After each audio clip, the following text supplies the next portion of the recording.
been thinking about money for a long time. Really, it's best to think of money as an information system, primarily an information system for labor allocation.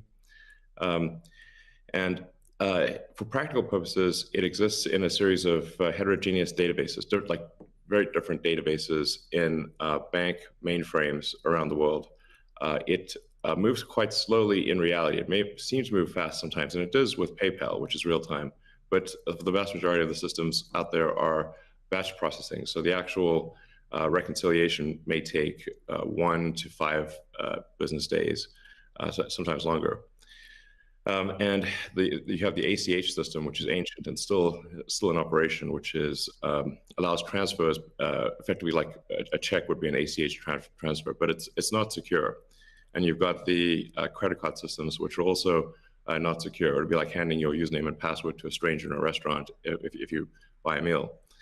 So, guys, that was quick footage from Elon Musk on his final warning in an interview with former CEO of Twitter, Jack Dorsey, CEO and CIO of ARK Invest, Cathie Wood, at the B-Word conference. Inflation is just like alcoholism. In both cases, when you start drinking or when you start printing too much money, the good effects come first. The bad effects only come later. That's why, in both cases, there's a strong temptation to overdo it, to drink too much and to print too much money.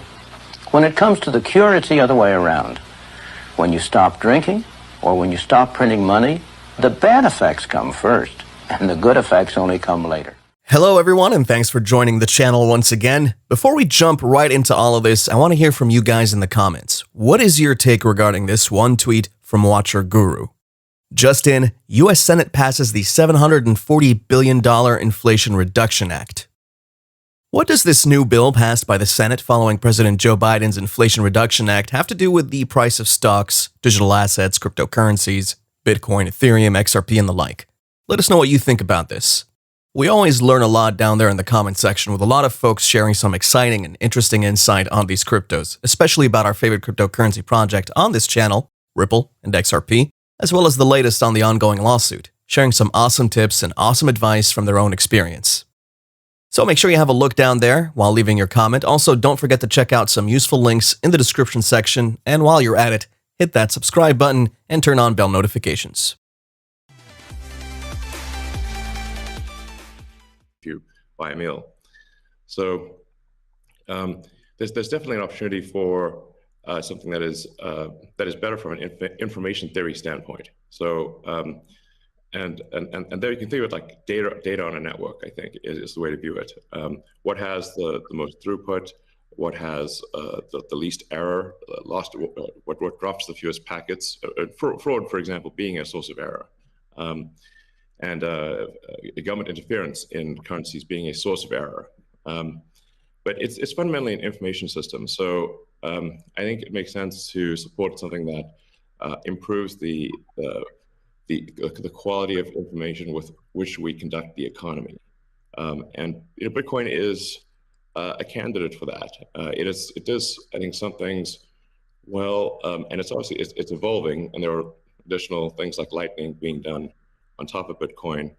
But Bitcoin per se is mostly solving for scarcity, or rather solving for essentially having no throat to choke, decentralized. So there's no one who can be coerced in any way to empty their Bitcoin account. Well, I guess they could technically, but on an individual basis, but the system as a whole cannot. And it has an open ledger, which is also quite good. But transaction volume is low.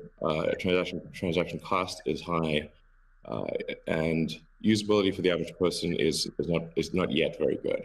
But it has a lot of potential. And I should say that, like, I'm not, and I apologize for taking a long time, but there certainly is a lot to say. In general, I'm a supporter of Bitcoin and the idea of cryptocurrency in general. But as I've said publicly, we do need to watch out for crypto taking, especially Bitcoin, using proof of work to maybe used energy that's maybe a bit too much and not necessarily good for the environment. So, but on balance, I support Bitcoin, and I'm not an investor. The only public.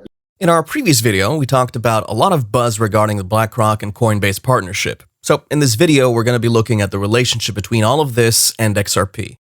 What is this final warning that Elon Musk and all these other elites have been subtly warning us about? Check this out, guys. There's a lot of buzz about the XRP valuation model this weekend. Why? Short version, BlackRock is investing in Coinbase, and the head of BlackRock's digital asset division has been Robert Mitchnick, one of two authors of an XRP model from 2017, so lots of buzz.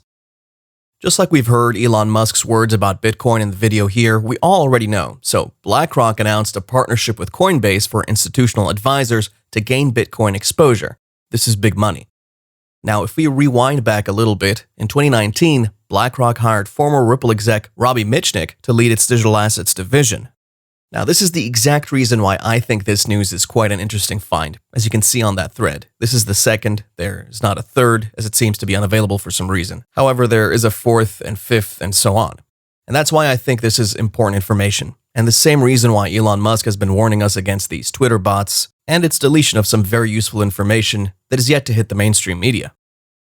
Now, back to that thread, if we take a close look at the very start of the thread, we might find that it specifically talks about BlackRock investing in Coinbase and nothing about Ripple or XRP. However, looking through the article on that tweet, we also find that one at the helm of affairs of BlackRock's digital asset division, Robert Mitchnick, had such a strong affiliation with Ripple and XRP that he was one of the two authors of an XRP model from 2017. Now, as this investment and asset management company with trillions of dollars worth of assets continues to delve into crypto, what cryptocurrency model do you think they would most likely want to endorse the most? Well, some say Bitcoin, some say Ethereum, others say some new and more innovative cryptocurrency. So there's a lot of buzz about that right here.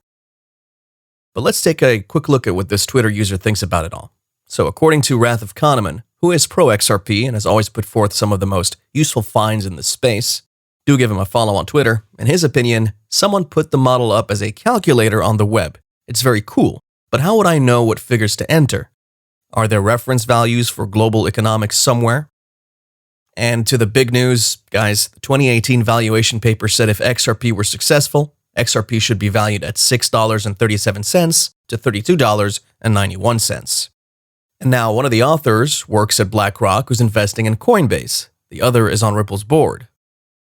I know a lot of folks would want to be quick to first note that they are talking about steady state demand, imagining it in constant, full use, a best case scenario.